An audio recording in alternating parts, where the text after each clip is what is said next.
దేవుని సన్నిధికి చేరి వచ్చిన పరిశుద్ధులు ప్రియులైన ప్రతి వారికి మన ప్రభువును రక్షకుడైన యేసుక్రీస్తు నామములో వందనాలు సమర్పిస్తున్నాం.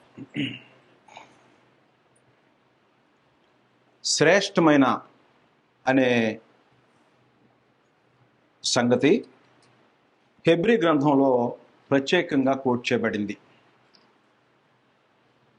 ప్రవక్తల కంటే శ్రేష్టమైన వాడు, దేవదూతల కంటే శ్రేష్టమైన వాడు. రెండు సంగతులు మనం ఆలోచించాం. ప్రవక్తలందరికంటే శ్రేష్టమైన వాడని, దేవదూతల కంటే శ్రేష్టమైన వాడు అనే సంగతి చూసాం. మానవులందరికంటే కూడా శ్రేష్టమైన వాడు. మానవుల్లో యేసుక్రీస్తు కంటే శ్రేష్టమైన మనిషి ఈ భూమి మీద లేడు. ఆ తర్వాత మోషే కంటే గొప్పవాడు. ఆ తరువాత 4వ అధ్యాయంలో, హెబ్రీ పత్రిక 4వ అధ్యాయంలో, హెబ్రీలకు రాసిన పత్రిక 4వ అధ్యాయము 14వ వచనం నుండి 5వ అధ్యాయం 10వ వచనం వరకు మనం సారాంశం చదివితే, అహరోను కంటే గొప్పవాడు. అంటే ప్రధాన యాజకుడి కంటే గొప్పవాడు. ఏ ప్రధాన యాజకుడి కంటే కూడా ప్రభువైన యేసు గొప్పవాడే. 4వ అధ్యాయము 14వ వచనంలో, ఆకాశ మండలము గుండా వెళ్ళిన దేవుని కుమారుడైన యేసు అను గొప్ప ప్రధాన యాజకుడు మనకున్నాడు. పాత నిబంధన ప్రకారం ప్రధాన యాజకుడు ఒక ఆయన ఉంటాడు. ప్రధాన యాజకుడు ఎవరంటే అహరోను. అహరోను పెద్ద కుమారుడు, మరలా ప్రధాన యాజకుడు. ఆయన పెద్ద కుమారుడు, మరలా ప్రధాన యాజకుడు. అంటే పెద్ద కుమారుడు ప్రధాన యాజకుడు అవుతాడు, వాళ్ళ బిడ్డలందరూ యాజకులు అవుతారు. వీళ్ళందరినీ మించినటువంటి యాజకత్వం చేసేటువంటి ఆయన ప్రధాన యాజకుడు. ప్రభువైన యేసు చేసినటువంటి యాజకత్వం ఈ భూమి మీద ఎవరూ చేయలేరు. ఎందుకంటే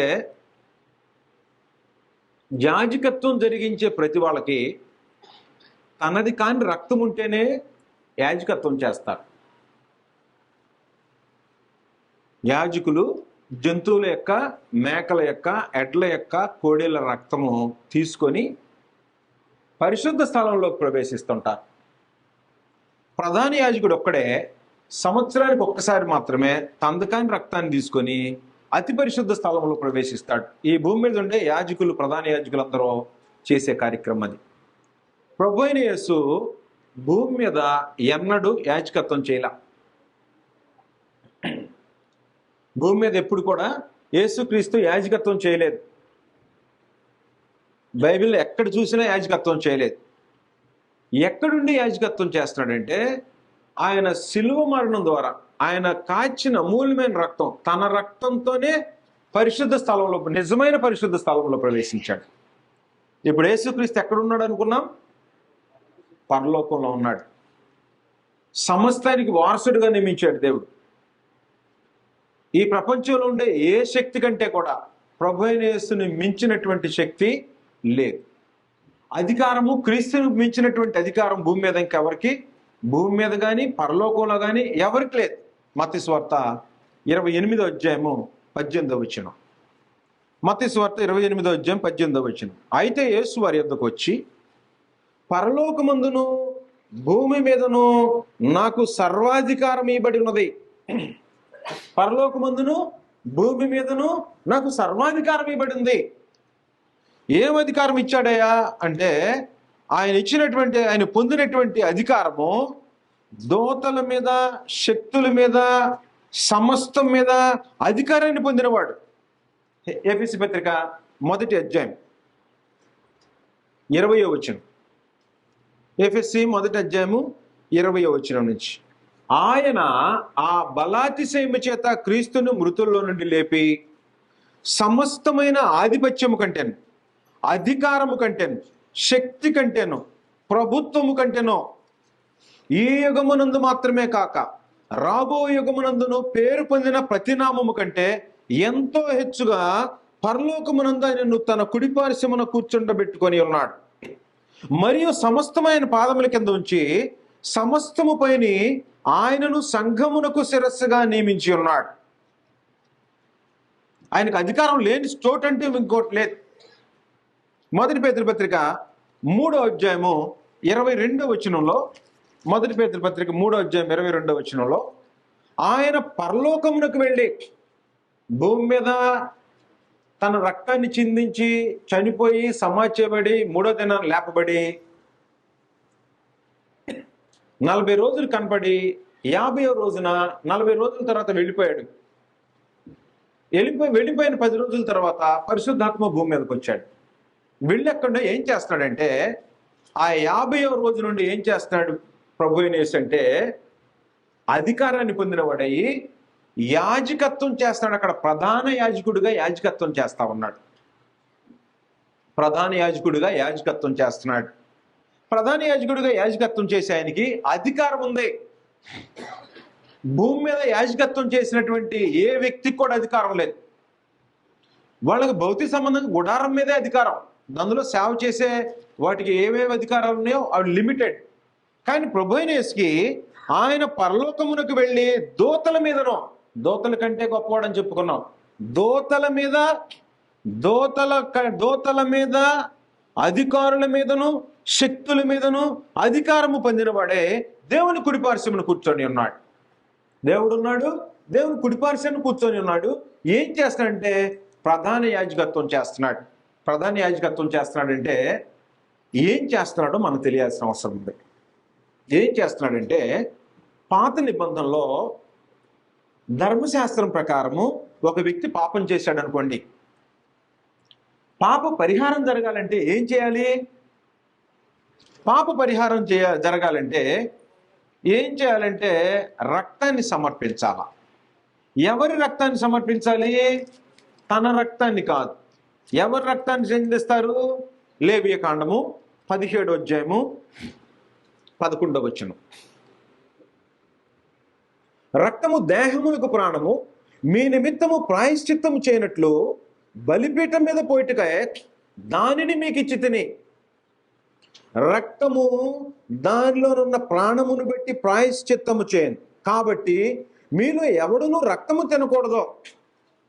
అంటే ఏ రక్తాన్ని తీసుకెళ్ళి అర్పిస్తారు? జంతువుల రక్తాన్ని తీసుకెళ్తారు. మేకలు, ఎడ్ల యొక్క, మేకల యొక్క, అంటే జంతువుల రక్తాన్ని తీసుకెళ్తే పాపం చేసిన వాడు మీ నిమిత్తము ప్రాయశ్చిత్తం చేటుకే. ప్రాయశ్చిత్తము అనేది పాత నిబంధన భాష, విమోచన అనేది కొత్త నిబంధన. అంటే అపరాధాలకు క్షమాపణ.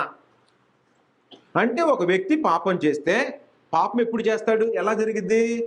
ఆజ్ఞ అతిక్రమము పాపము, పాపం వల్ల వచ్చే జీతము మరణం. ఈ పాపం చేసినటువంటి వ్యక్తిని తిరిగి బ్రతికించాలంటే ప్రాణం కావాలి. అది జంతువుల రక్తం. రక్తంలో ప్రాణం, రక్తం అంటే ప్రాణమే.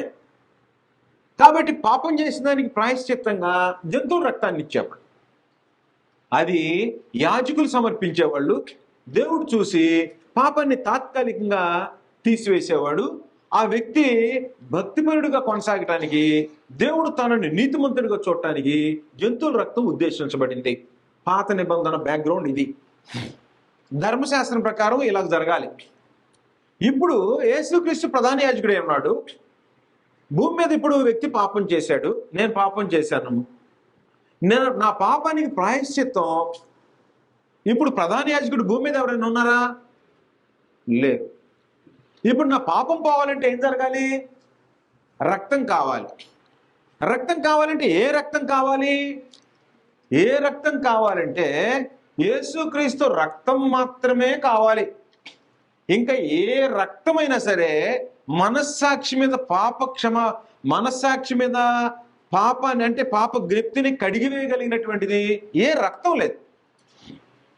ఏ రక్తం లేనటువంటిది హెబ్రీ పత్రిక 9వ అధ్యాయం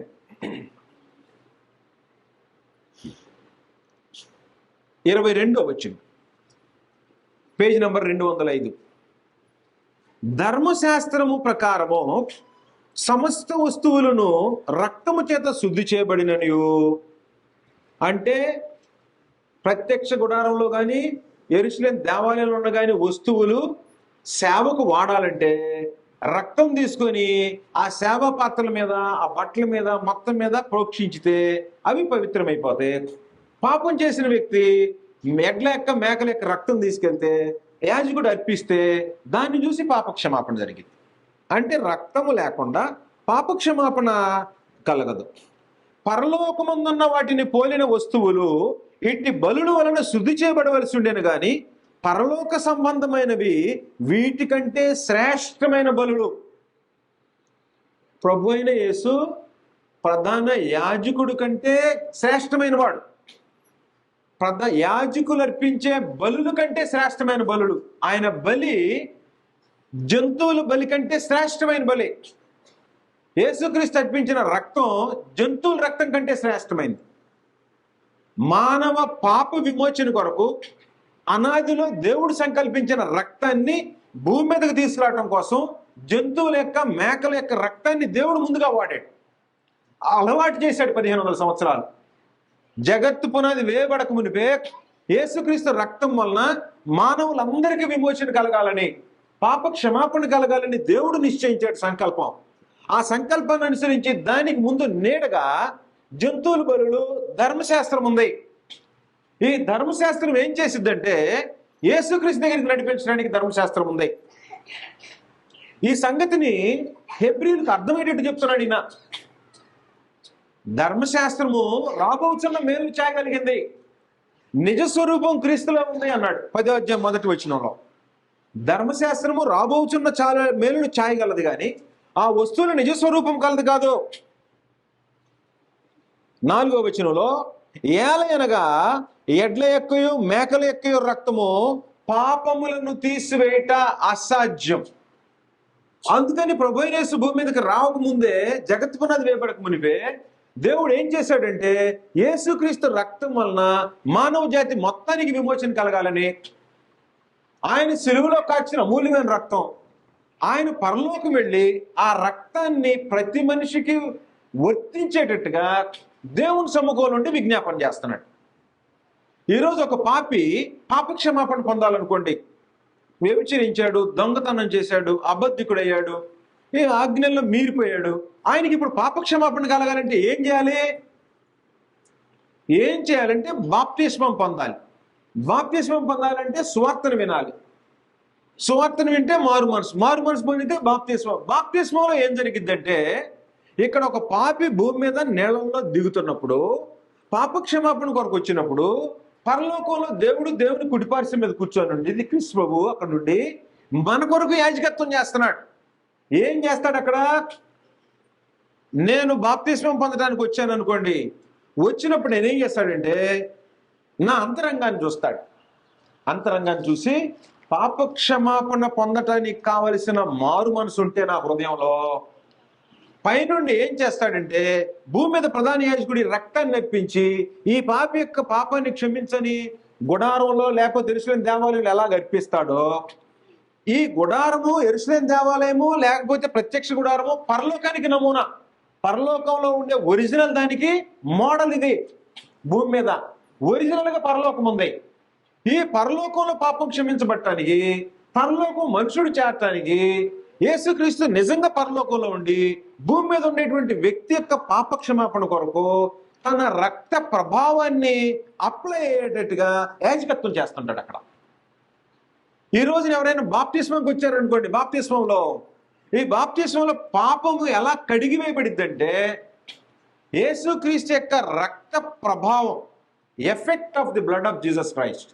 అంటే యేసుక్రీస్తు యొక్క రక్త ప్రభావం తగిలితేనే మనస్సాక్షి మీద కల్మషం కడిగివేయబడి, దాన్ని పాపక్షమాపణ అంటాం. అది దేని వలన జరిగిద్దంటే యేసుక్రీస్తు రక్తం వలన మాత్రమే జరిగిద్ది.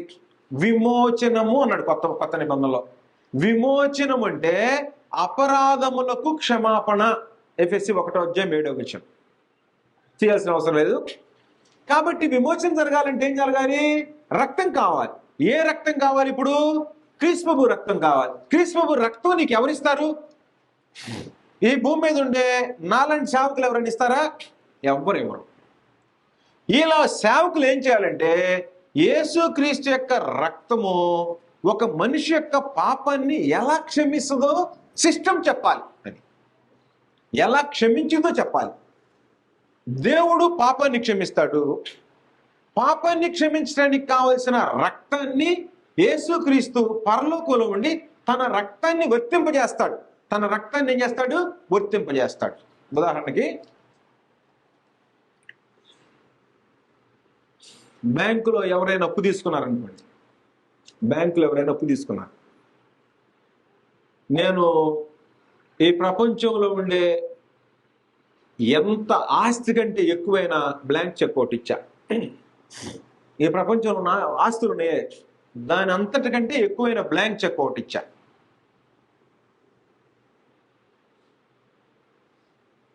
జోజ్ బాబు గారు వచ్చాడు అనుకోండి. జోజ్ బాబు గారు వచ్చి, బ్రదరు 2 లక్షలు అప్పు అయిపోయింది బ్రదరు, తెరచలేకపోతున్నాను అనుకో. జోజ్ బాబు గారి పేరు రాసేసి తీసేసే చెప్పాను. అగస్టిన్ గారు 10 లక్షలు అన్నాడు, 10 లక్షలు రాసేసి కొట్టేసాను. పలానోడు ప్రపంచంలో 850 కోట్ల మంది వచ్చారు అనుకో. 850 కోట్ల మందికి ఇచ్చినా డబ్బులు మిగిలే ఉంటాయి నా అకౌంట్లో. నేను చెప్పింది మీకు అర్థమైందో లేదు. నా దగ్గర ఎంత ధనం ఉంది? నా దగ్గర ఏం లేదు అంటే నేను చెప్పట్లేదు, అంత ధనవంతుడు కాదు, ఊరికే చెప్తున్నా నేను. క్రీస్తు ప్రభు యొక్క రక్తము అలాంటిది. 1 పేతురు పత్రిక 1వ అధ్యాయము 18వ వచనం. యేసుక్రీస్తు యొక్క రక్తం యొక్క విలువ ఎంత? యేసుక్రీస్తు యొక్క రక్తం విలువ ఎంత అంటే 1 పేతురు 1వ అధ్యాయము 19వ వచనం. అమూల్యమైన రక్తము చేత అనగా నిర్దోషమును నిష్కళంకమునకు గొర్రె పిల్ల వంటి క్రీస్తు రక్తము చేత విమోచింపబడితరని మీరు ఎరుగుదురు కదా. అమూల్యమైన రక్తం చేత అనగా నిర్దోషమును నిష్కళంకమునకు గొర్రె పిల్ల వంటి క్రీస్తు రక్తము చేత విమోచింపబడితరని ఎరుగుదురు కదా. అంటే అమూల్యమైన రక్తము. అమూల్యము, మూల్యము అంటే వెల ఖరీదు. అమూల్యం అంటే వెల కట్టలేదు. అంటే బ్లాంక్ చెక్ ఇచ్చేసా, నా ధనానికి కంతు లేదు, ఇక ఎంత తీసినా ఎన్ని అప్పులు కట్టినా మిగిలిపోయే ఉంటాయి. అంటే క్రీస్తు ప్రభు రక్తం ఎంతమందికి వర్తించినా అది అమూల్యమైందే. భూమి మీద ఎవడైనా కొనగలరా? యేసుక్రీస్తు రక్తాన్ని అమూల్యం అంటే వెలంతని చెప్పలేదు. యేసుక్రీస్తు రక్తాన్ని కొనగలిగిన వాడు ఈ భూమి మీద ఎవడు లేడు. కానీ ఆయన రక్తము నీకు వర్తించే అవకాశం ఉంది. ఆయన అక్కడుండి అదిగో పలానాయన బాప్తిస్మానికి వచ్చాడు, దేవా పాపాన్ని కడిగేయి అన్నాడు అనుకో, కడిగేసేస్తాడు. నా రక్తం ఇస్తాయి పాపకి. అక్కడుండి యాజకత్వం చేస్తాడు. అది క్రీస్తు ప్రభు యొక్క ప్రధాన యాజకత్వం. ఈ భూమి మీద యాజకత్వం చేసిన వాళ్ళు ఎవడు కూడా తన రక్తాన్ని, తన రక్త ప్రభావంతో మనిషి యొక్క పాపాన్ని క్షమించగలిగిన వాడు ఎవడు లేడు ఈ విశ్వంలో. ప్రభునేసి ఏం చేస్తాడంటే తాను భూమి మీద నిత్య విమోచన సంపాదించాడు. మానవులందరికీ విమోచన సంపాదించాడు. ఎంతమంది క్రీస్తు యేసు యొక్క బలి రక్తమందు విశ్వాసం ఉంచుతారో అలాంటి వారి పాపాలని క్షమించే శక్తి కలిగిన రక్తాన్ని దేవుని ఎదుట అప్లై చేయడానికి, నా రక్తాన్ని ఇతను కోడిస్తున్నా, పాపాన్ని క్షమించు, ఈ రక్తాన్ని ఉపయోగించి తన పాపాన్ని క్షమించు. బ్యాంక్ మేనేజర్కి నేను ఎట్లా చెక్ ఇచ్చానో లేదనుకోండి, ఊరక చెప్తున్నా ఉన్న వాళ్ళ సంగతి. అలాగూ క్రీస్తు ప్రభు దేవుని దగ్గర ఏం చేస్తాడంటే తన అమూల్యమైన రక్తాన్ని పాపక్షమాపణ కొరకు, పాపుల కొరకు ఎవరైతే నిజంగా మారు మనసు పొందారో అలాంటి వారికి అర్పిస్తాడు. ఎవడంటాడు నీళ్ళల్లో దిగి నేను కూడా బాప్తీసం పొందా, పోయి తడిసి బయటకు వచ్చి నేను కూడా బాప్తీసం పొందా అనేవాడికి రక్తం ఇవ్వడం. ఆయన రక్తాన్ని అర్పించి నీవు నీళ్ళల్లో దిగినప్పుడు రక్తం యొక్క ప్రభావం నీ మనస్సాక్షి మీద కల్మషాన్ని కడిగివేసి, నేను నా పాపం కడిగివేయబడింది, నేను ఇప్పుడు పాపిని కాదు, నా పాపం అంతా కడిగివేయబడింది, నీతిమంతుడిగా తీర్చబడ్డా, నా పాపాలన్నీ దేవుడు క్షమించాడు అని ఆనందంతో గంతులు వేయగలిగినటువంటి రక్తము అర్పణ చేసేటువంటిది నేడు ప్రధాన యాజకుడైనటువంటి పరలోకంలో యాజకత్వం చేసేటువంటి క్రీస్తు ప్రభు. అది ఆయన ప్రధాన యాజకత్వం. ఆయన చేసే యాజకత్వం అది. ఈ భూమి మీద ఎవడని చేయగలరా? ఎవరు చేయలేరు.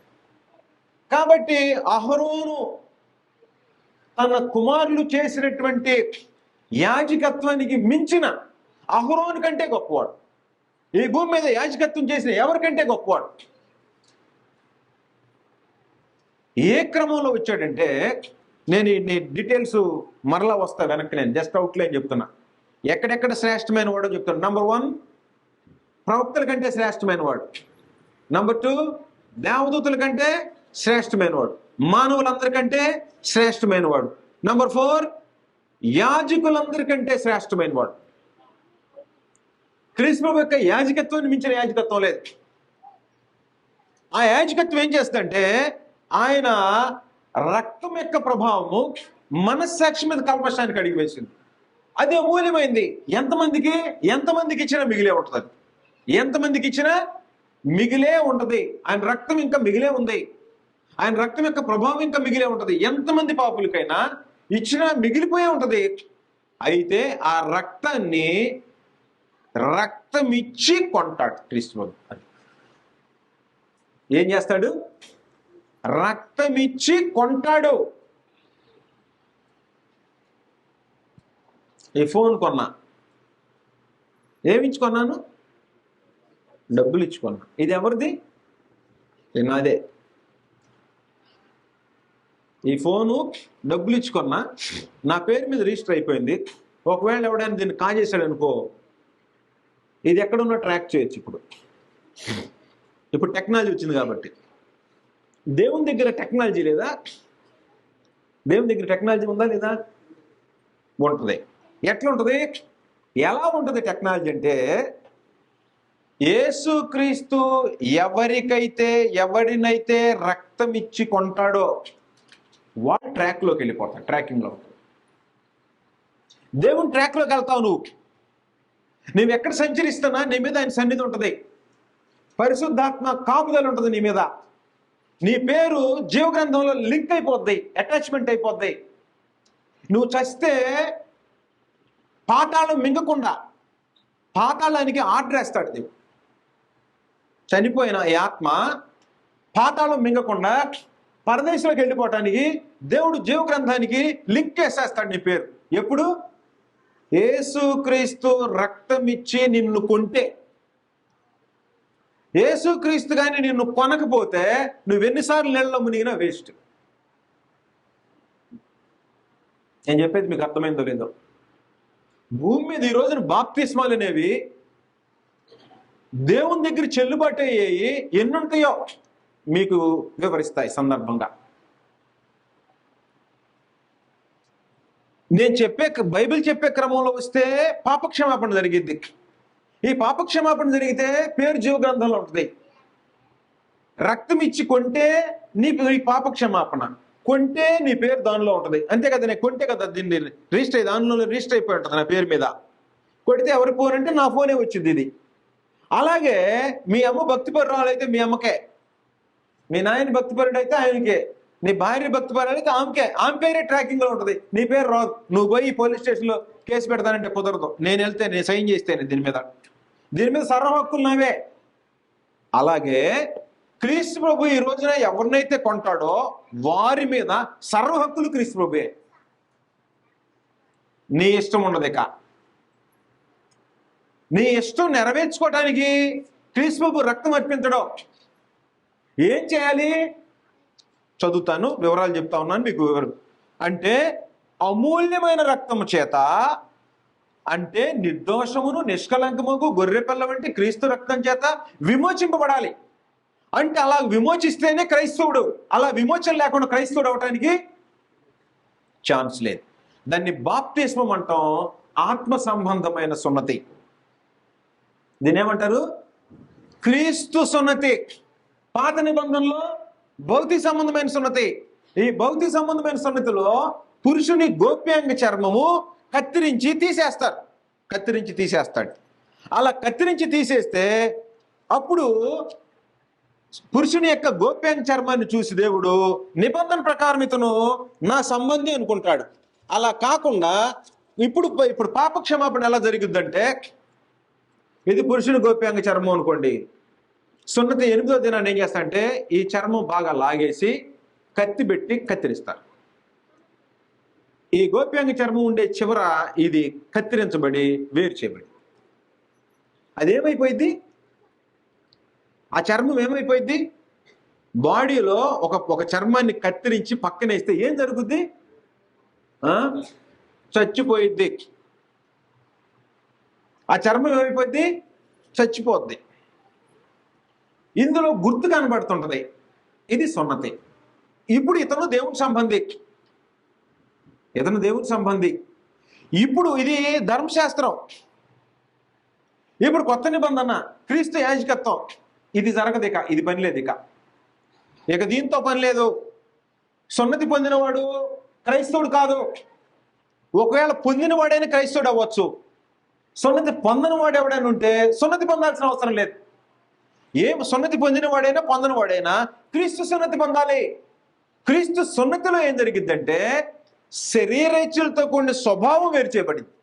ఏం జరిగిద్ది, ఇక్కడేమో చర్మం వేరు చేయబడింది, ఇక్కడేం జరుగుద్ది, ఈ చర్మం ఏమవ్వదు, శరీర ఇచ్చలు ఉంటాయి, కోరికలు, ఆ స్వభావం వేరు చేయబడింది. అది బాప్తిస్మం. శరీరేచ్ఛలతో కూడిన స్వభావము ఎవరికైతే వేరు చేయబడలేదో వాళ్ళు బాప్తిస్మం పొందల. లేఖనం ప్రకారం నీళ్ళల్లో మునిగారు. నీళ్ళల్లో మునిగితే ఏం జరగాలి, శరీరేచ్ఛలతో కూడిన స్వభావము వేరు చేయబడాలి. బూతులు తిట్టేవాడు బూతులు తిట్టకూడదు, వ్యభిచరించేవాడు వ్యభిచరించకూడదు, అసూయపరుడు అసూయకి వెళ్ళకూడదు, తగాదలు మానేవాడు తగాదలకి వెళ్ళకూడదు, దొంగతనం చేసేవాడు దొంగతనానికి వెళ్ళకూడదు. ఎరగ తీసుకొని ఇట్లా తిరిగేవాడు దీనుడు అయిపోతుంటాడు. మీసం ఇలా తిప్పేవాడు కింద సరి చేసుకుంటాడు. ఏం చేస్తుంటాడు, ఇలా గిర్రను తిప్పేవాడు ఇప్పుడు ఏం చేస్తాడు, అయ్యా తిప్పేవాడు కదలేయా, దీనుడిని అయిపోయాను, నన్ను ఆయన గమ్మేశాను, నేను కొన్నాను, క్రీస్తు బాబు కొనేసాడు, నేను అట్లా రానులేయా, నేను దీనుడిగా బ్రతుకుతాను, గొర్రెపిల్ల బ్రతుకుతానయ్యా. మీసం తిప్పన్నాడు అనుకో, తిప్పినా ఉపయోగం లేదయ్యా, నాకు గొర్రెపిల్ల అయిపోవాలి. గొర్రెపిల్ల క్రీస్తు బాబు యొక్క స్వభావంలో మార్పు జరగాల. అది జరగాలంటే ఎఫెక్ట్ ఏం జరగాలి, క్రీస్తు బాబు యొక్క రక్త ప్రభావం జరగాలి. రక్త ప్రభావం, ఎఫెక్ట్ అంట. ఎఫెక్ట్ అంటే మీకు ఎగ్జాంపుల్ తెలియదు.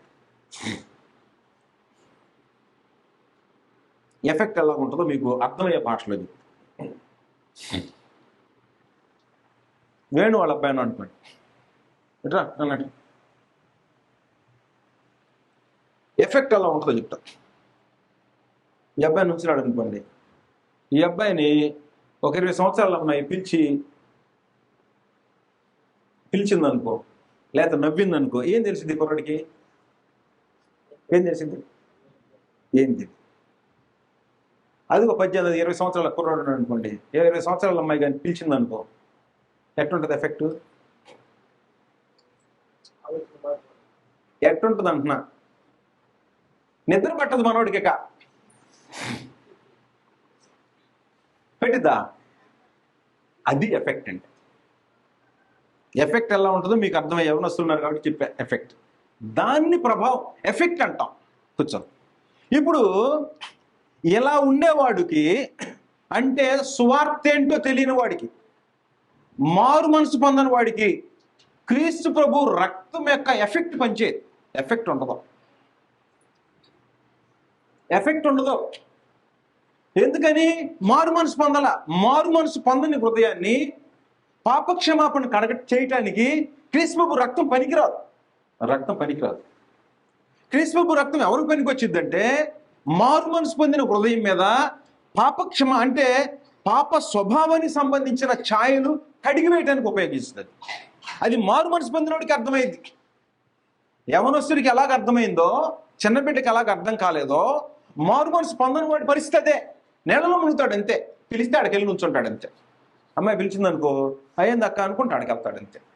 ఏమైనా ఎఫెక్ట్ ఉంటుంది ఆడికి? ఏం ఎఫెక్ట్ ఉండదు.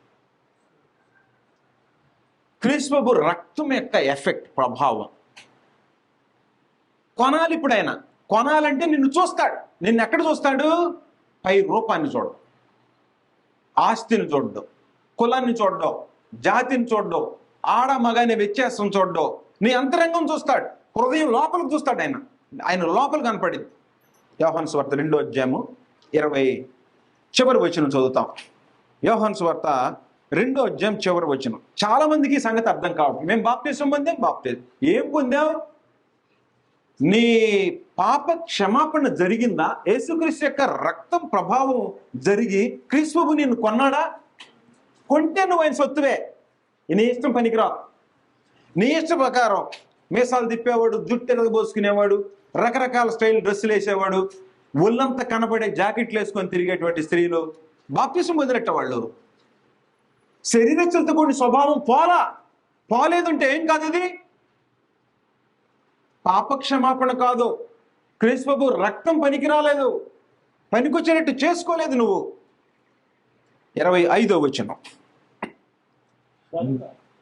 24. అయితే యేసు అందరినీ ఎరిగినవాడు గనుక తన్ను వారి వశము చేసుకోనలేదు. ఆయన మనుష్యుని ఆంతర్యమును ఎరిగినవాడు. యేసుక్రీస్తు ఏం ఎరుగుతాడు? ఆంతర్యమును ఎరిగినవాడు. ఇప్పుడు నీ అంతరంగము సువార్త వింటే, క్రీస్తు బలి నీకు అర్థమైతే, ఆయన రక్త ప్రభావం నీకు అర్థమైతే, నీ పాపక్షమాపణ కోసం ఆయన బలి అడిగిన సంగతి నీకు అర్థమైతే, నీ మారు మనసు ఎలాగుంటుందో? నీ హృదయం బద్దలైపోవు.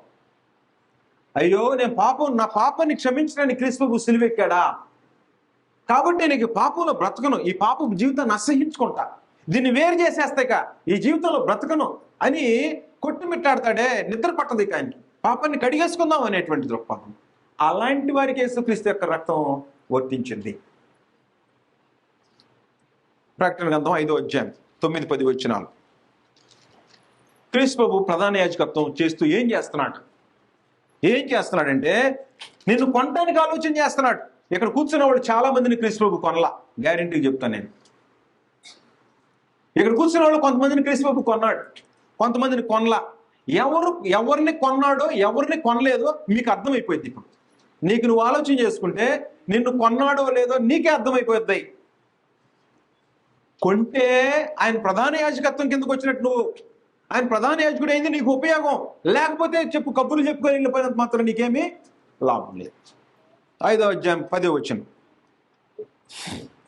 ఆ పెద్దలు, నీవు ఆ గ్రంథమును తీసుకొని దాని ముద్రను విప్పుటకు యోగ్యుడవు, నీవు వధింపబడిన వాడువై నీ రక్తమిచ్చి, 2వ నెంబర్ వేసిందండి, రక్తముతో, కింద ఏమని రాసింది? రక్తముతో ప్రతి వంశములోను,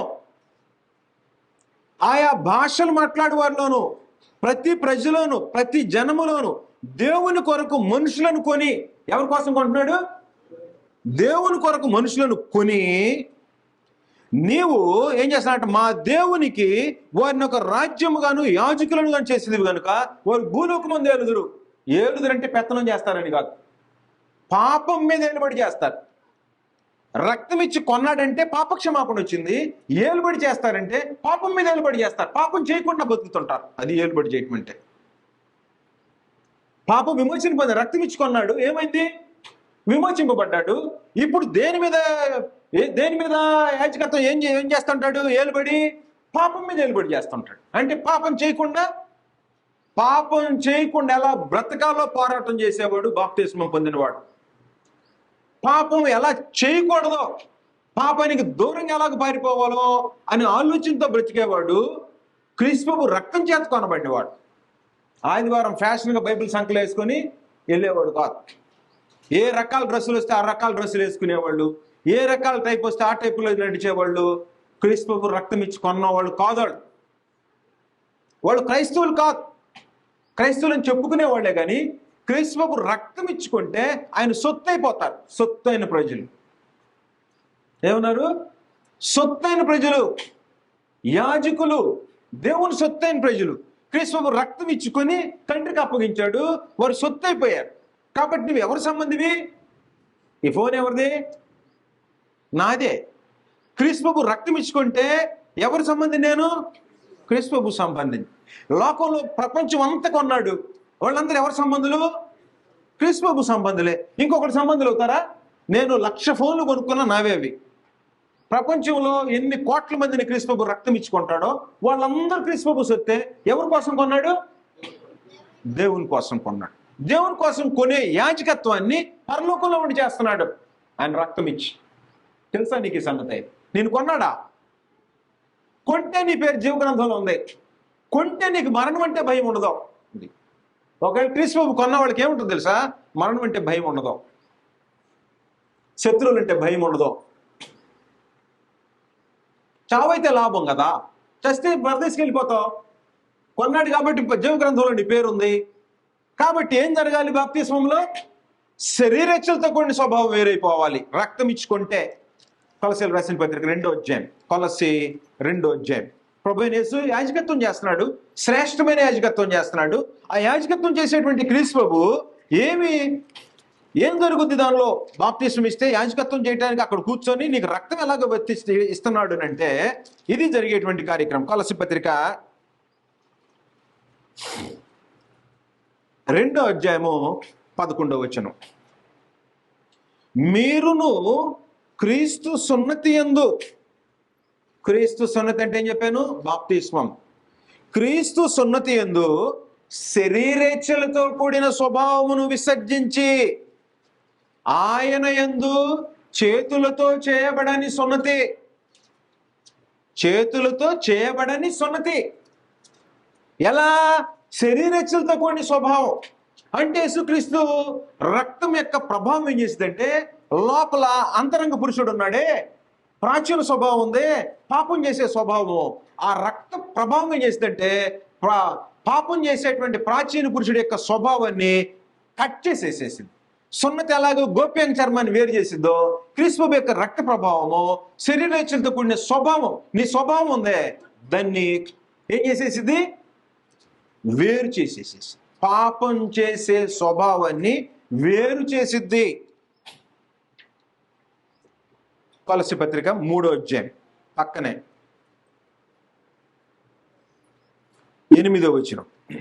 ఇప్పుడైతే మీరు కోపము, ఆగ్రహము, దుష్టత్వము, దూషణ, మీ నోట బూతులను వీటన్నిటిని విసర్జించుడి. ఒకరితో ఒకడు అబద్ధమాడుకుడి. ఏలయనగా మీ ప్రాచీన స్వభావమును దాని క్రియలతో కూడా పరిత్యజించి, ప్రాచీన స్వభావమును దాని క్రియలతో కూడా పరిత్యజించి జ్ఞానము కలుగు నిమిత్తము దాన్ని సృష్టించిన వాని పోలిక చొప్పున నూతన పరచబడుచున్న నవీన స్వభావమును ధరించుకొని ఉన్నారు. నవీన స్వభావం రావాలి, నూతన స్వభావం రావాలి, రాతిగుండి పోవాలి. ఇది ఎప్పుడు జరిగింది? క్రీస్తు యొక్క రక్త ప్రభావం జరిగితే తప్ప మిగతాది ఏది కూడా జరగలేదు. ఎంత పెద్ద దైవజనుడైనా, బైబిల్ నవ్వుని మింగినోడైనా, ఆయన వస్తే బాప్తిస్మం ఇస్తే పాపాలు పోతాయంటే ఎవడు ఇచ్చిన బాప్తిస్మం పాపాలు పోవు. నీ అంతరంగం, నీ ప్రాచీన స్వభావానికి సిలువ వేసి చంపితే, ప్రాచీన స్వభావం ఉందే శరీరేచ్ఛలతో కూడిన స్వభావాన్ని సిలువ వేసి చంపితే కొంటండి. ఎఫెసీ పత్రిక 4వ అధ్యాయం, ఎఫెసీ పత్రిక 4వ అధ్యాయము 22వ వచనం. కావున మునుపటి ప్రవర్తన విషయంలోనైతే మోసకరమైన దురాశల వలన చెడిపోవు మీ ప్రాచీన స్వభావమును వదులుకొని అన్నాడు. మా స్వభావం ఏనండి, నీళ్ళల్లో మునుగుతాము, మాకు పాప క్షమాపణ అంటే ఇంపాసిబుల్. వదిలిపెట్టేసా. చెప్తే ఇంకో రోజు టైం పెట్టింది.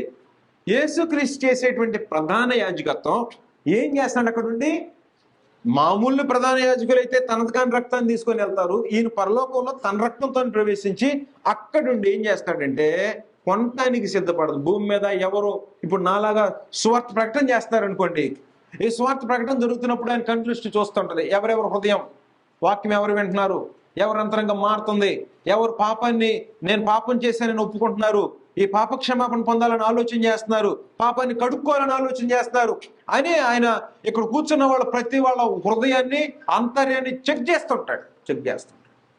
ఇలాగ ఉన్నటువంటి వాళ్ళు ఎవరైనా పాపాన్ని కడుక్కోవడానికి, ప్రాచీన స్వభావాన్ని వదులుకోవడానికి ఇష్టపడేటువంటి జనం ఉంటే ఆ వ్యక్తి బాప్తిస్మంలోకి వస్తే కొనటానికి రెడీగా ఉంటాడు. ఆయన మార్కెట్కి వెళ్ళి కూరగాయలు తెచ్చేది నేనే, మార్కెట్కి వెళ్ళి కూరగాయలు వంకాయలు తేవాలనుకోండి, ఏ పెడితే తెస్తే కుదరదు, ఇంటికాడ బయట పడేస్తారంట. మళ్ళీ బయట పడారు, కోసేటప్పుడు ఎట్లాంటి కాయలు తెచ్చామో తెలిసింది. పుచ్చులు వచ్చిన ఏం చేస్తారు, కట్ చేయగానే పుచ్చింది దానికి ఏం చేస్తారు, కొంచెం కోపిస్తారు, ఏమయ్యా కళ్ళు కనపట్లేదు నీకు, ఎట్లాంటి కాయలు తెచ్చామంటారు అనరు. మార్కెట్కి వెళ్తే కూరగాయలు జాగ్రత్తగా చూసుకొని, పుచ్చిపోయిన వంకాయలు కాకుండా, పులిపోయిన టమాటాలు కాకుండా జాగ్రత్తగా మంచి మంచి లేతగా ఉండేవి, బాగా తినడానికి బాగుండేవి వేరుకొని కొనుక్కొచ్చుకుంటాం, బొట్టలు వేసుకుంటాం. క్రీస్తు బాబు ఎవరిని పెడితే అనుకుంటాడా? డైలాగ్ ఏం చెప్తారంటే, యేసుక్రీస్తు పాపులను రక్షించడానికి వచ్చాడు, పాపులు ఉండే వాళ్ళని రక్షించడానికి రాలా. అది గుర్తుపెట్టుకో. యేసుక్రీస్తు పాపులను రక్షించడానికి వచ్చాడు, పాపంలోనే ఉంటానన్నామని రక్షించడానికి రాలా. పాపాన్ని వదులుకుంటాను, నవీన స్వభావాన్ని ధరించుకుంటాను, పాపాన్ని ఛేదరించుకుంటాను అనేవాళ్ళని రక్షించడానికి వచ్చాడు ఆయన. పాపంలోనే ఉంటానే నన్ను కొనంటే కుదరదు. కాబట్టి పుచ్చంకాయలు కుళ్ళిపోయిన టమాటాలు ఎలా వేసుకోమో, కూరగాయలు మనమే ఒక పూట వండుకొని తిని పడేసేవాటికి ఎంత జాగ్రత్త ఉంటే, ఆయన పరలోకం తీసుకెళ్ళి ఆయనతో పాటు అక్కడ ఉంచుకోవాలనుకునేటువంటి వాళ్ళని ఎలాంటి హృదయం కలిగిన వాడిని కొంటాడు? అందువలన క్రీస్తు ప్రభువు యొక్క రక్తం అమూల్యమైంది. ఎక్కడ పెడితే అక్కడ, ఎవడికి పెడితే ఆడికి ఇచ్చే రక్తం కాదది. అంతరంగం మారిన వాడి, ఎంత దుర్మార్గుడైనా, ఎంత ఘోరమైన పాపం చేసిన వాడైనా, పాపం విషయమై పశ్చాత్తాపడి పాపాన్ని కడిగి జీవితంలోకి ఎన్నడూ నేను దాన్ని దోలిపోను, దాన్ని వదిలిపెట్టేస్తాననేటువంటి వాడి బాప్తిసం పొందిన తర్వాత ఏం చేయాలని కోరుకుండాలో చెప్పాడు. ఎలా ఎవరిని బట్టి అనుకునేది లేదు, ఎవడంటే ఆడికి బాప్తిస్మం కాదు. తీతుకు రాసిన పత్రిక 2వ అధ్యాయము 14వ వచనం. తీతుకు రాసిన పత్రిక 2వ అధ్యాయం 14వ వచనం. ఆయన సమస్తమైన దుర్నీతి నుండి, దుర్నీతి అంటే పాపంలో ఉండేవాడు, ఆయన మనలను సమస్తమైన దుర్నీతి నుంచి విమోచించడం అంటే అపరాధాల దుర్నీతి నుంచి విడిపించి, సత్క్రియలందు ఆసక్తి గల ప్రజలను, ఏం క్రియ? సత్క్రియలందు ఆసక్తి గల ప్రజలను తన కోసం పవిత్రపరచుకొని. అది ఇప్పుడు పవిత్రపరచబడ్డాడు. నేను పవిత్రుడిని అంటలా. ఎందుకు పవిత్రపరచుకున్నాడు? తన కోసం. ఏం చేయడానికి? సత్క్రియలందు ఆసక్తి. ఆసక్తి అంటే ఏంటి? ఆసక్తి అంటే ఏంటంటే మీకు అర్థమయ్యేటట్టు ఒకటి చెప్తా, ఆడపిల్లలకు అర్థమయ్యేటట్టు. పట్టుబట్టలు కొనుక్కొచ్చారనుకోండి, పట్టుబట్టలు కొనుక్కొచ్చి ఇస్త్రీ బాగా టైలర్ దగ్గర తెచ్చి లోపల దాచిపెట్టారనుకోండి, రేపు పొద్దున్నే మ్యారేజ్ ఫంక్షన్కి ఎక్కడికి వెళ్ళాలనుకోండి, పొద్దున్న వేసుకోవాలండి. ఈ రాత్రి ఎట్లా ఉంటుంది? ఈ రాత్రి పూట ఎట్లా ఉంటుంది? కొత్త బైక్ కొనుక్కొచ్చారండి కుర్రోళ్ళకి, కొత్త బైక్ ఒకటి కొనుక్కొచ్చి ఇంట్లో పెడితే దాన్ని ఎక్కి పొద్దున్నే 9 గంటలకు అన్నాడు అనుకో, 9 గంటల దాకా ఎట్లా ఉంటుంది దీనికి? ఎప్పుడు తెల్లవారితే ఇక నిద్ర పట్టదు. దాన్ని ఆసక్తి అంటాం. నిన్ను కొనేది దేనికో తెలుసా? సత్క్రియలందు ఆసక్తి గల ప్రజలు, మంచి పనులు మాత్రమే. అలాంటి వాళ్ళని కొనటానికి క్రీస్తు ప్రభు యాజకత్వం చేస్తున్నాడు. అహరోన్ లాగా, మిగతా వాళ్ళలాగా రక్తాన్ని పాపం క్షమించిందో తెలియదు వాళ్ళకి, అర్పించడమే కానీ వాళ్ళకి తెలియదు, అసలు ఎలా తీసుకొచ్చాడో కూడా తెలియదు. అందుకని పాత నిబంధన కాలంలో పరమందుని దేవుడు, మీ బలులు నాకు వ్యక్తం అయిపోయి, వద్దు నాకు తీసుకురావద్దండి. ఏం చేస్తున్నారంటే పాపం చేస్తున్నారు, ఎద్దును తీసుకొచ్చి, ఇదిగా పాపం చేసి ఎద్దును కావాలన్నావు, రక్తంగా తీసుకొచ్చి తీసుకోపో అన్నాడు. ఆయన రక్తం అడిగాడా? రక్తాన్ని తెచ్చేవాడు విరిగి నలిగిన హృదయంతో, పాపం చేశాను దేవా నన్ను క్షమించనే విరిగి నలిగిన హృదయాన్ని బట్టి క్షమాపణ జరిగింది. నాకు డబ్బులు ఉన్నాయి, తీసుకొచ్చి అక్కడ పడేశారు. రాజకీయ నాయకులు కానీ అరటికాయ గెల పంపించి మా కోసం మేము గెలిచేటట్టు ప్రార్థన చేయండి అంటలా. అరటికాయ గెల కోసం లోబడేవాడా? ఈ పాస్టర్లకు బట్టలు పంచితే ఎలక్షన్లో ఓట్లు వస్తాయని. అలాంటి వాడు కాదు దేవుడు. క్రీస్తు బాబు అలాంటి వాడు కాదు. నీ ఆంతర్యం చూసేవాడు. ఓకే, ఇంక చాలా సంగతులు ఉన్నాయి. కాబట్టి శ్రేష్టమైన ప్రధాన యాజకత్వం చేస్తున్నాడు. నీకు అవసరమా వద్దా?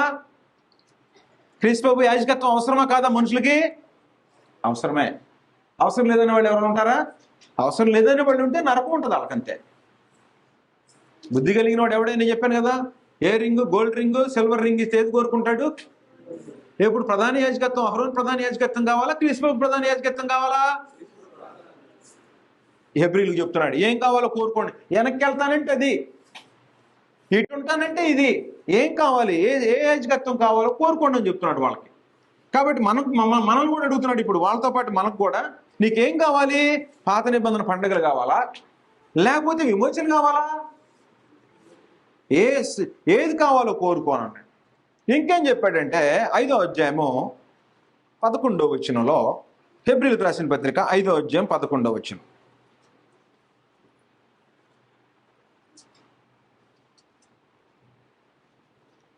దానికంటే క్లియర్గా ఇదే విషయాన్ని మాట్లాడుతూ 7వ అధ్యాయము 1వ వచనంలో క్రీస్తు యొక్క యాజకత్వం ఎలాంటిదో చెప్పి మనకి పాత నిబంధనని గుర్తు చేశాడు. నేను రేపు వీటిలో డీటెయిల్స్ అన్ని నేను వెళ్తాను. జస్ట్ వరకు మీకు శ్రేష్టమైనవి ఏంటో పరిచయం చేస్తాను, కొంచెం ముందుకు వెళ్తాను. ఇంకేముందంటే శ్రేష్టమైనటువంటి నిరీక్షణ ఉంది. శ్రేష్టమైన నిరీక్షణ అంటే ఏంటి? ఎదురు చూడటం. ఉదయం నుండి సాయంకాలం దాకా పనిచేశారనుకోండి,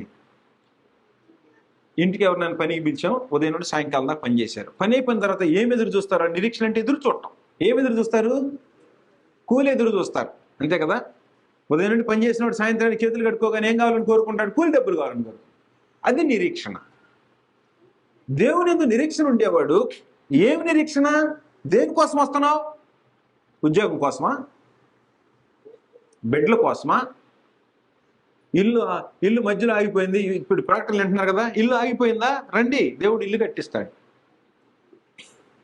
భార్య వెళ్ళిపోయిందా? రండి, మీ దగ్గరికి వచ్చేటట్టు చేస్తాడు. పెళ్లి కావట్లేదా? మీకు పెళ్ళేటట్టు చేస్తాడు. ఇవేక ప్రకటనలో. ఒక టీవీ పెట్టి చూస్తే ఒక ఆయన చెప్తున్నాడు, అమ్మగారు ప్రార్థన చేశారు, నాకు పెళ్ళి అయిపోయిందని. కుంటోడికి గుడ్డోడికి పెళ్ళి అవుతుంది. 40, 50, 60 వేల రూపాయలు ఉద్యోగం చేస్తున్నాడు కుర్రాడు. అమ్మగారు ప్రార్థన చేస్తానట, పెళ్ళి అయిపోయిందని. కుంటోడికి కూడా పెళ్ళి అవుతుంది, గుడ్డోడికి కూడా పెళ్ళి అవట్లా. పెళ్ళి అవటానికి ప్రార్థన దేవుడు చెప్పాలా? నిరీక్షణ అది కాదు. నువ్వు ఎదురు చూసే నిరీక్షణ అది కాదు. నిరీక్షణ శ్రేష్టమైన నిరీక్షణ ఇవ్వటానికి పిలుస్తున్నాడు నేను. నువ్వు దేనికి ఎదురు చూడాలో 7వ అధ్యాయం 18వ వచనం. హెబ్రీయులకు రాసిన పత్రిక 7వ అధ్యాయము 18వ వచనం. దానికోసం పిలుస్తుంటే నువ్వు ఇది కావాలని అడుగుతుంటివి. అరే నాయన, నీకు పరలోకం ఇస్తానంటే వద్దొద్దు, ఇక్కడ ఏదో ఒకటి ఇమ్మంటున్నాడు. యుగాలు నరకంలో ఉండిపోతావు. 18, 19 వచ్చి, ఆ ధర్మశాస్త్రము దేనికిని సంపూర్ణ సిద్ధి కలుగు చేయలేదు గనుక ముందేయబడిన ఆజ్ఞ బలహీనమైనందునను నిష్ప్రయోజనమైనందునను. అంటే ధర్మశాస్త్రం బలహీనమైంది, నిష్ప్రయోజనం అయిపోయిందంట. అది దాని వెంట అది అంతకంటే శ్రేష్టమైన నిరీక్షణ దాని వెంట ప్రవేశపెట్టబడిను. దీని ద్వారా దేవుని యొద్దకు మనము చేరుచున్నాం. మరి దేవుని యొద్దకు చేరాలా, లేకపోతే ఇంకెక్కడికన్నా చేరాలా? ఏమి నిరీక్షణ? టీవీల్లో ప్రకటనలు దేనికి? ఇవి ఇందాక చెప్పాను, యాడ్స్ డబ్బుల కోసం. ఇది దేనికట? శ్రేష్టమైన నిరీక్షణ దేవుని యొద్దకు చేరాలి. ఇది క్రైస్తవ్యంలో క్రీస్తునందు విశ్వాసం ఉంచితే ఏం కోరుకుంటాడు? దేవుని యొద్ద ఉండాలి నేను. ప్రభువైన యేసు కోరిన కోరిక అదే. యోహాను సువార్త 17వ అధ్యాయం. యోహాను సువార్త ఆ కోరిక లేదు నీకు ఏ కాడకు భూమి మీదే, ఈ భూమి మీద ఎక్కడెక్కడే. అందుకని ఏమన్నాడంటే, పందులు లాంటి వాళ్ళని, కుక్కలు లాంటి వాళ్ళని క్రీస్తు ప్రభు కొనడం. ఎవరిని కొండు? పందులు లాంటి వాళ్ళని. కడగబడిన పంది బురదలోకి దొరికినాడు, కుక్క తన వాంతికి మళ్ళినాడు. కుక్కల విషయమై జాగ్రత్త. అంటే తను రక్తం ఇచ్చి కడిగితే పంది మళ్ళీ బురదలోకి దొరికినట్టు పోయేవాడికి ఆయన కొంటాడా? అంటే పైకి నేను ఏదో క్రిస్టియన్ లాగా ఉంటానండి, వేషం వేసుకుంటాను, లోపల ఏటికదే చేస్తాను అనుకున్నాను, కొంటాడా క్రీస్తు ప్రభు? కొందాం. నువ్వు కొంటావా? పోనీ నీకు అర్థమైతే. నీకు అర్థమైన దానికి ఎవరు ఆంతర్యమేనా? కనీసం ఫీలింగ్స్ మారిపోతేనే దగ్గరికి రాని మనం, అంతే కదా? మనతో ఎవరైనా సంతోషంగా మాట్లాడలేదని రానిస్తామా? మరి అంతని వెరిగిన క్రీస్తు పెట్టుకుంటాడు. ఏంటి ఆయన కోరిక తెలుసా? శ్రేష్టమైన నిరీక్షణ. 17వ అధ్యాయము 24వ వచనం.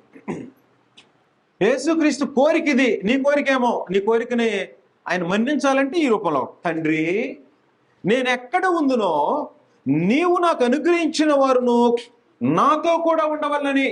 ఏం కోరిక యేసుక్రీస్తు యొక్క కోరిక. తండ్రి నేను ఎక్కడ ఉందునో, ఎక్కడున్నాడు ఇప్పుడు యేసుక్రీస్తు? పరలోకంలో. పరలోకంలో ఎక్కడున్నాడు? దేవుని కుడిపార్శ్వం మీద. ఏం చేస్తున్నాడు? యాజకత్వం చేస్తున్నాడు. ఏం కోరుకుంటున్నాడు ఆయన? నేను ఎక్కడుంటానో నీవు నాకు అనుగ్రహించిన వాడు కూడా అక్కడే ఉండాలని, నా మహిమను చూడవల్లని నేను కోరుతున్నా. ఏం కోరిక? కోరిక. నీ నిరీక్షణ ఏంటో?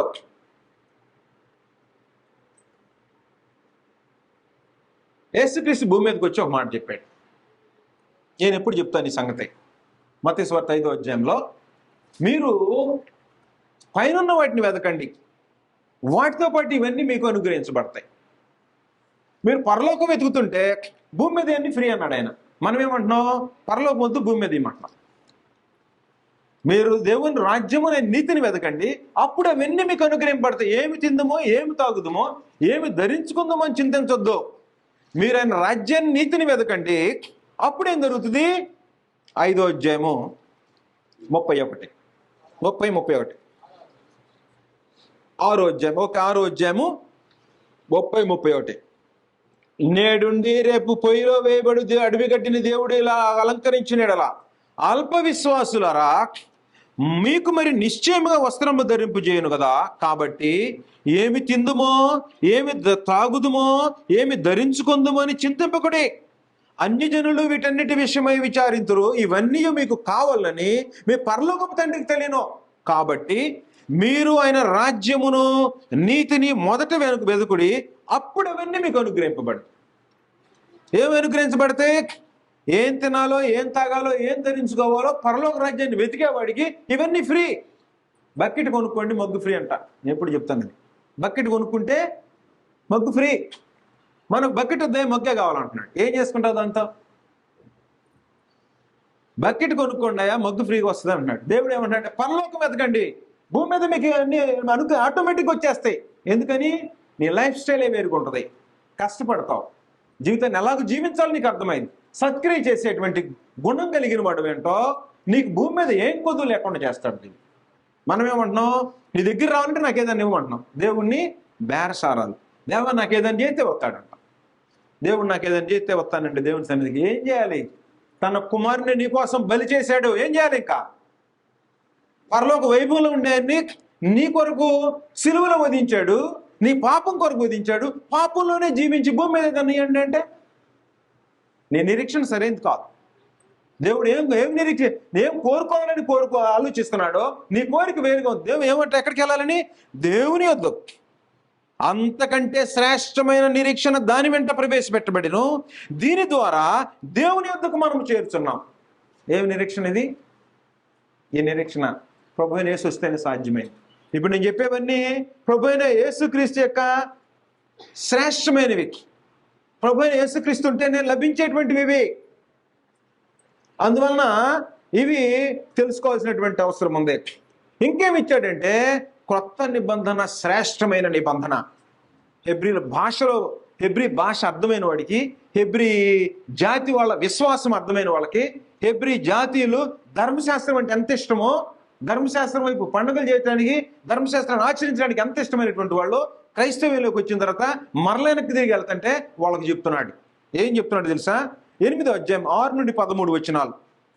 హెబ్రీలకు రాసిన పత్రిక 8వ అధ్యాయము 6-13 వచనాలు చదువుతాం. హెబ్రీ 8, 6-13 వచనాలు మనం చదివినట్లయితే, ఈయనైతే ఇప్పుడు మరి ఎక్కువైన వాగ్దానములను బట్టి మరి ఎక్కువైన నిబంధనకు మధ్యవర్తి అయి ఉన్నాడు. ఎక్కువైన నిబంధన దేనికంటే? మొట్టమొదటి నిబంధన కంటే ఎక్కువైన నిబంధన. ఇంకా కనుక మరి శ్రేష్టమైన సేవకత్వము పొంది ఉన్నాడు. యేసుక్రీస్తు పొందిన సేవకత్వం మరి శ్రేష్టమైంది. కొత్త నిబంధన ఎలాంటిదట? కొత్త నిబంధన శ్రేష్టమైంది. 7వ అధ్యాయము 20వ వచనం. మరియు ప్రమాణము లేకుండా యేసు యాజకుడు కాలేదు గనుక ఆయన మరి శ్రేష్టమైన నిబంధనకు పూట కాపోయాను. మరి శ్రేష్టమైన నిబంధన అంటే పాత నిబంధన భౌతిక సంబంధమైంది, కొత్త నిబంధన ఆత్మ సంబంధమైంది. కాబట్టి ఇప్పుడు ఏ నిబంధన కింద ఉంటావు? శ్రేష్టమైన నిబంధన కింద ఉంటావా, విడిగిపోయేదాని కింద ఉంటావా? 13వ వచనం, 8:13. ఆయన క్రొత్త నిబంధనని చెప్పుట చేత మొదటిది పాతదిగా చేసి ఉన్నాడు. ఏది పాతగిలి ఉడిగిపోవునో అది అదృశ్యమగుటకు సిద్ధముగా ఉన్నది. అదృశ్యమగుటకు సిద్ధంగా ఉన్నదాని దగ్గరికి వెళ్తావా? నిలబడే నిబంధన దగ్గరికి వెళ్తావా?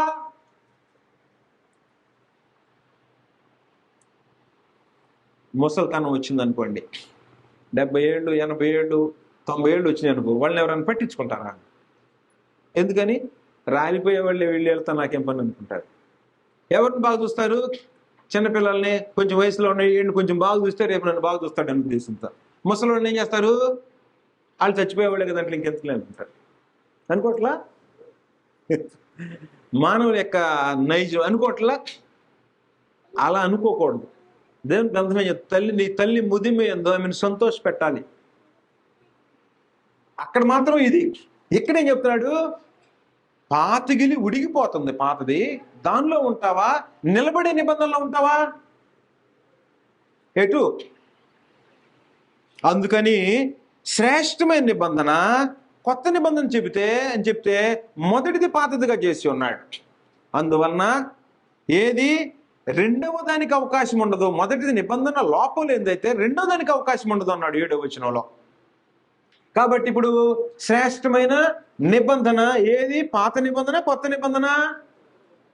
కొత్త నిబంధన. కాబట్టి దేని కింద ఉండాలి? పాతగిలి ఊడిపోయే దాని దగ్గరికి వెళ్తావా? నిలబడే కొత్త నిబంధన వైపుకి వెళ్తావా? కొత్త నిబంధన వైపు ఉండాల్సినటువంటి అవసరం ఉంది. ఇంకేం చేశాడంటే శ్రేష్టమైన వాగ్దానాలు చేశాడట. శ్రేష్టమైన వాగ్దానం, శ్రేష్టమైన నిబంధన, శ్రేష్టమైన సేవకత్వం, శ్రేష్టమైన బలులు, శ్రేష్టమైన నిబంధన, శ్రేష్టమైన సేవకత్వం, ఇంకేంటంటే శ్రేష్టమైనటువంటి వాగ్దానం చేశాడట. ఇదే ఇక్కడ చెప్పేశాడు సేవకత్వం. ఇంకేం చెప్పాడంటే శ్రేష్టమైన దేశం. అది అమెరికా వెళ్ళాలి, ఇంగ్లాండ్ వెళ్ళాలి, బ్రిటన్ వెళ్ళాలి. అమెరికా వెళ్ళటం కుదరకపోతే కెనడా వెళ్ళి, కెనడా నుంచి మళ్ళీ వెళ్ళాలి. ఎన్ని రకాల ప్లాన్లు చేస్తున్నారు?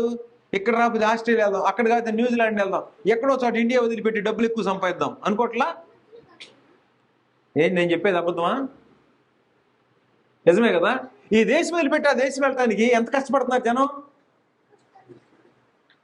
అంటున్నాడు. నాయన దేశం వెళ్ళటం కాదురా నాయన, శ్రేష్టమైన దేశం ఒకటి పరలోకం నీ కోసం రెడీ చేశాను. అమెరికా కావాలా, పరలోకం కావాలా? అమెరికా వెళ్ళి పాపం చేసి నరకానికి పోతావా? ఇక్కడే ఉండి ప్రశాంతంగా బ్రతికి, నీతిగా బ్రతికి పరలోకం వెళ్తావా? ఏ దేశం కావాలి నీకు?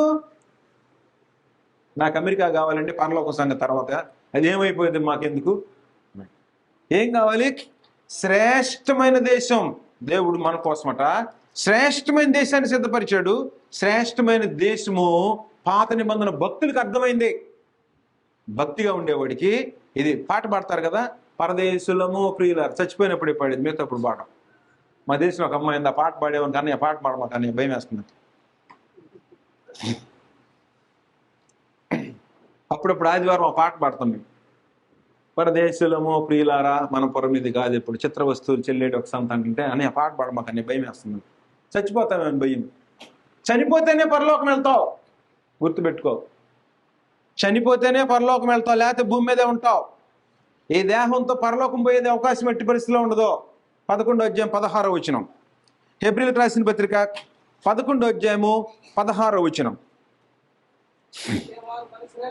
అయితే వారు మరి శ్రేష్టమైన దేశమును అనగా పరలోక సంబంధమైన దేశమును కోరుచున్నారు. అందుచేత తాను వారి దేవుడునని అనిపించుకొనుటకు దేవుడు వారిని గురించి సిగ్గుపడడో ఏలనగా ఆయన వారి కొరకు ఒక పట్టణం సిద్ధపరిచి ఉన్నాడు. హైదరాబాద్లో 3 బెడ్రూమ్ ఫ్లాట్ ఉంది అన్నాం అనుకో, ఛార్జీకి డబ్బులు లేవనుకో, నీకు ఫ్రీగా ఇస్తామయ్యా, ఛార్జీకి డబ్బులు ఎట్టగట్టు చూసుకోమన్నారు. ఏం చేస్తాడు? 3 బెడ్రూమ్ ఫ్లాట్ ఫ్రీ అయితే కండిషన్లు కొన్ని పెట్టాడు. నువ్వు ఛార్జీకి డబ్బులు లేకపోతే ఎట్ట రమ్మన్నాడు. కండిషన్స్ కొన్ని ఉన్నాయి. ఈ కండిషన్స్ కోసం తిప్పలు పడతాడా లేదా? భూమి మీద హైదరాబాద్లో 3 బెడ్రూమ్ ఫ్లాట్ అంటే ఎట్లా ఉంది ఇప్పుడు మన వాళ్ళకి? ఎగ్జైట్మెంట్గా ఉంది. నాకు కూడా ఒకటి వస్తే బాగుంది అన్నట్టు. 1 కోటి రూపాయల ఫ్లాట్ అంటే ఎట్లుంటుందో. పరమదేవుడు ఏమంటాడు తెలుసా? ఓ పట్టణాన్ని సిద్ధపరిచాను నేను. సున్నం కొట్టాల్సిన పని లేదు, రంగులు వేయాల్సిన పని లేదు, వాటర్ కనెక్షన్ అవసరం లేదు, కరెంటు పోయిద్దనే భయం లేదు,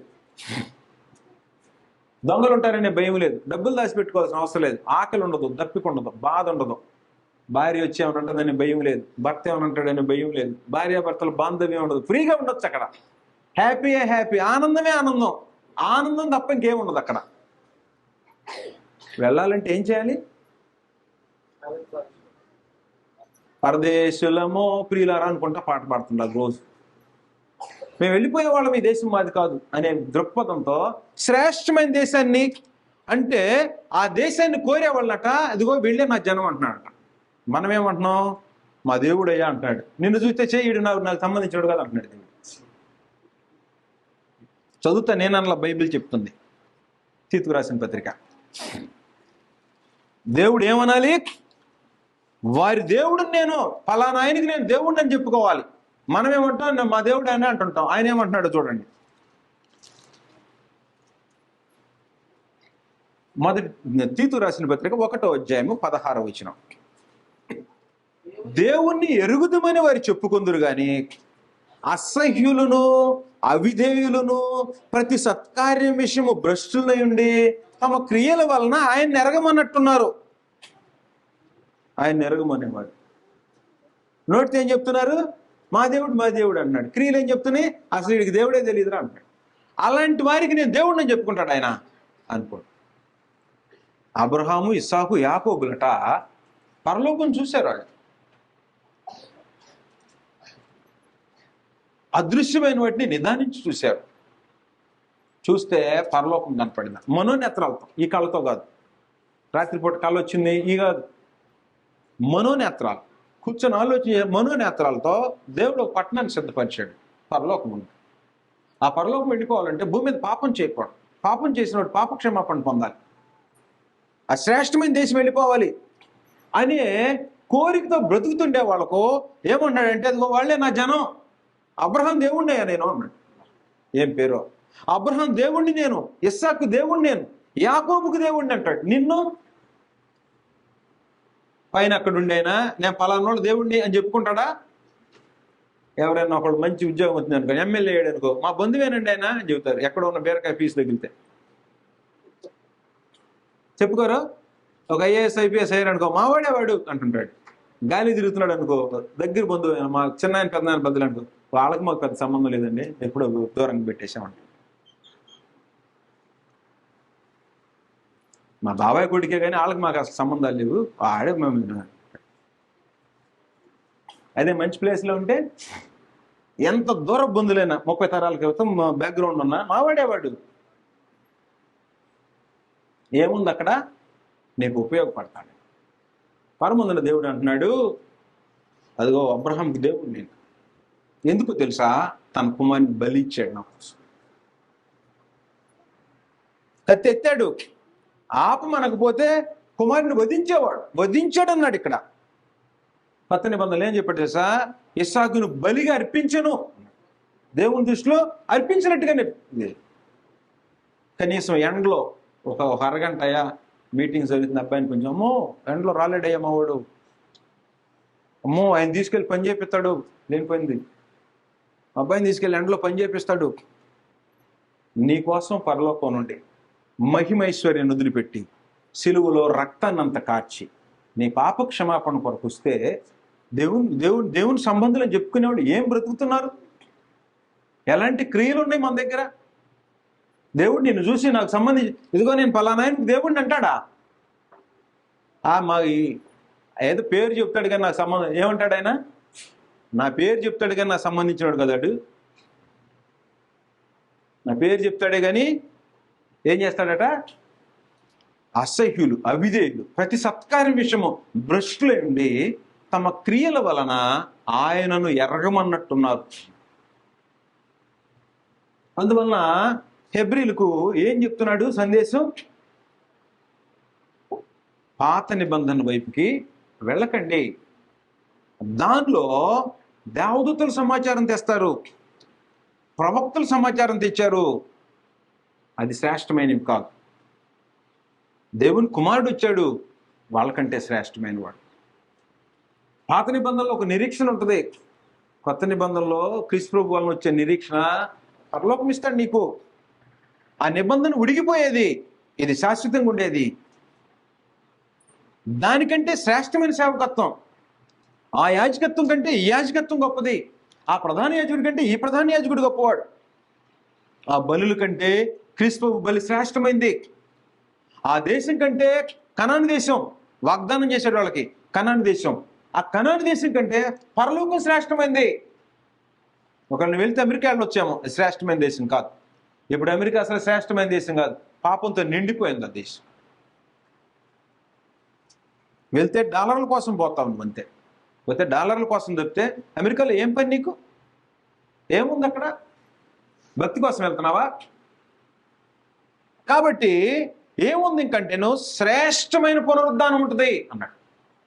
11:35 హెబ్రీ పత్రిక 11:35 స్త్రీలు మృతులైన తమ వారిని పునరుద్ధానం వల్ల మరల పొందెను. పాత నిబంధనలో సారిపతి విధవరాలు బిడ్డను బ్రతికించాడు. వాళ్ళట కొందరైతే మరి శ్రేష్టమైన పునరుద్ధానము పొందగోరి. అప్పుడు పునరుద్ధానం అంటే చనిపోయి బ్రతికిన వాళ్ళు మరలా చచ్చిపోయారు. ఇప్పుడు పునరుద్ధానుడు క్రీస్తు వచ్చాడు, ఇప్పుడు లేపాడు అనుకో, నిన్ను పరలోకంలో ఉండిపోతావు. శ్రేష్టమైన పునరుద్ధానం, క్రీస్తు వస్తే నేను లేపాడు అనుకో, ఆయనతో పాటు వెంట పెట్టుకొని తీసుకెళ్ళి వెళ్ళిపోయాడు అనుకో, శ్రేష్టమైన పునరుద్ధానం అది. కాబట్టి మరి శ్రేష్టమైన పునరుద్ధానం, శ్రేష్టమైన అనలా, మరి శ్రేష్టమైన, మోర్ బెటర్, మచ్ బెటర్. అందుకనట పొందగోరి తిరస్కారము, కొరడా దెబ్బలు, బంధకాలు, ఖైదులు, రాళ్లతో కొట్టబడ్డారు, రంపాలతో కొయ్యబడ్డారు, శోధింపబడ్డారు, ఖడ్గంతో చంపబడ్డారు. గొర్రె చర్మములు, మేక చర్మలు వేసుకొని దరిద్రులే శ్రమపడి హింస పొందుతూ అడవుల్లో, కొండల్లో, గుహల్లో, సొరంగాల్లో తిరగలాడుతున్నారు నీతిమంతులు. అట్టి వారికి ఈ లోకం యోగ్యమైంది కాదు. కాబట్టి ఏ పునరుద్ధానం కావాలి నీకు? అయ్యా మా అబ్బాయి చచ్చిపోయాడు, బతికిచ్చయ్యా అని ఏడుతో కూర్చుంటారు. ఇక్కడ ఇది కావాలా? క్రీస్తుకు వచ్చినప్పుడు వెళ్ళి పరలోకం వెళ్ళేది కావాలా? ఒకవేళ బ్రతికినా మళ్ళా చనిపోతాడు. మరి శ్రేష్టమైన పునరుద్ధానం పరలోకంలోకి వెళ్ళిపోయి అక్కడే ఉండిపోయేటువంటిది. శ్రేష్టమైన పునరుద్ధానాన్ని దేవుడు ఏర్పాటు చేసి పెట్టేసేసాడు. కాబట్టి హెబ్రీలు ఎటు వెళ్ళాలి? ఇట మరి మీరెటు వెళ్ళాలి? కాబట్టి కొత్త నిబంధన వైపుకి వెళ్ళాలి. కొత్త నిబంధన వైపుకి వెళ్ళాలంటే ఏం చేయాలి? రేపు చెప్తాను ఆ సంగతి. అందువలన ఏం చెప్తున్నాడంటే, మీరు పిలువబడ్డారు, హేబేలు కంటే శ్రేష్టమైన రక్తం ఇది. క్రీస్తు ప్రభు రక్తం శ్రేష్టమైన రక్తం. క్రీస్తు ప్రభు నామం శ్రేష్టమైన నామం. క్రీస్తు ప్రభు బలి శ్రేష్టమైన బలి. క్రీస్తు ప్రభు రక్తంతో ప్రతిష్ఠించబడిన కొత్త నిబంధన మరి శ్రేష్టమైన నిబంధన. క్రీస్తు ప్రభు యొక్క యాజకత్వము పాత నిబంధన యాజకత్వం కంటే గొప్పది, శ్రేష్టమైన యాజకత్వము. కనాను దేశం కంటే పరలోకం శ్రేష్టమైనది. నిరీక్షణ శ్రేష్టమైన నిరీక్షణ. కాబట్టి దీని వైపుకి నువ్వు ఆలోచన చేయాలి కదా, ఆలోచన చేయాలి. కాబట్టి అలాగ ఆలోచన చేయటానికి ఈ 3 రోజులు దేవుడు మనల్ని పిలిచాడు ఇక్కడికి. కొంతమంది అయిష్టంగా వచ్చి ఉంటారు, కొంతమంది ఇష్టంగా వచ్చి ఉంటారు. నీకేమనిపిస్తుందో ఉదయం నుంచి వింటుంటే నాకు అర్థం కావట్లేదు. కానీ కొత్త నిబంధన ఎంత శ్రేష్టమైందో, క్రీస్తు ప్రభు ఎంత ఉన్నతమైన వాడో, క్రీస్తు ప్రభు లేకపోతే మానవ జాతికి విమోచన లేని పరిస్థితి. కాబట్టి మనం ఎటువైపు నడవాలో, ఎలా బ్రతకాలో తీర్మానించుకోవాలి. ఇప్పుడు మీకు అన్ని శ్రేష్టమైన వాటిని చెప్పా. రేపు హెచ్చరికలు ఉన్నాయి. దీన్ని దాటితే, పాత నిబంధన దాటితే ఏమైందో హెచ్చరికలు చేశాడు. ఇది దాటితే ఏమైందో భయంకరంగా ఉంటాయి హెచ్చరిక. ఎంత శ్రేష్టమైన జీవితం, భూమి మీద పాపంలో బ్రతికితే ఈ జీవితకాలం అయిపోయిన తర్వాత ఎంత దరిద్రం ఉండబోతుందో గ్రంథం మనకు వివరిస్తుంది. దీన్ని అనుసరించి బ్రతికితే ఎలాంటి శ్రేష్టమైన దేశంలోకి వెళ్ళబోతున్నాము, యుగాలు ఎక్కడ ఉండబోతున్నామో తెలుసుకునేటువంటి ఈ పుస్తకం ఇది. అందువలన క్రొత్త నిబంధన, పాత నిబంధన రెండిటి యొక్క వ్యత్యాసాన్ని, ఇంకా చాలా సంగతులు ఉన్నాయి, ఈ 3 రేపు ఎల్లుండి చెప్పగలిగినంత వరకు వివరాలు మీకు చెప్పడానికి ప్రయత్నం చేస్తాను. అందుకని శ్రేష్టమైన వాటిని క్రీస్తు ప్రభువు వల్లనే సాధ్యం. ఆ శ్రేష్టమైన వాటిని పొందటానికి భూమి మీద ప్రయాస చేయాలని, మరి ఆయా స్థలాల నుండి మరి ఖర్చుతో, వ్యయంతో, సమయాన్ని వెచ్చించి మరి అన్ని పనులు మానుకొని వచ్చిన మీ అందరికీ బాపట్ల క్రీస్తు ప్రభు సంఘం తరఫున మీ అందరికి ప్రత్యేకంగా వందనాలు సమర్పిస్తున్నాను.